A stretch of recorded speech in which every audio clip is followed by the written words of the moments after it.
Hello, I'm Gayatri கர்ணா. ஒரு ஆராய்ச்சி கூடத்தில் ஒரு தவளையை போட்டு ஆராய்ச்சி பண்ணிகிட்டு இருக்காங்க. சூடான தண்ணியில், நல்லா கொதிக்கிற தண்ணியில் லைட்டாக என்ன பண்ணுது, அந்த தவளை ஏதோ ஒரு காரணத்துக்காக தன்னை அட்ஜஸ்ட் பண்ணி அந்த தண்ணியில் மிதந்துட்டுருக்கு. கொஞ்ச நேரம் ஆனதுக்கப்புறம் இன்னும் கொஞ்சம் ஹீட் ஆகுது, அப்பயும் பொறுத்துட்ருக்கு.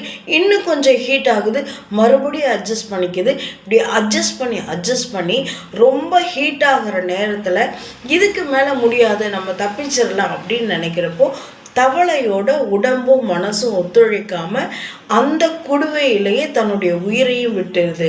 நம்மள நிறைய பேர் அப்படித்தான்.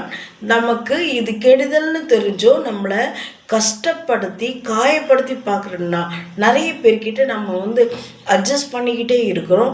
இப்படி நம்ம அட்ஜஸ்ட் பண்ணி ஒரு கட்டத்தில் முடியல அப்படின்னு நம்ம யோசிக்கிறப்போ அப்போது நம்மளுடைய வாழ்க்கையை நம்ம இழக்க நேரிடும் அப்படிங்கிறத இந்த கதை சொல்லக்கூடிய அழகான எடுத்துக்காட்டு.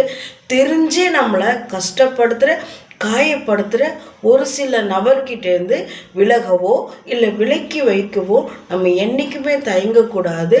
அதுக்காக நம்ம கில்ட்டியாக ஃபீல் பண்ணக்கூடாது அப்படிங்கிறத இந்த கதையை சொல்லக்கூடிய அழகான எடுத்துக்காட்டு. இந்த கதை உங்களுக்கு பிடிச்சிருந்தால் லைக் பண்ணுங்கள், ஷேர் பண்ணுங்கள், மறக்காமல் சப்ஸ்கிரைப் பண்ணுங்கள். தேங்க்யூ.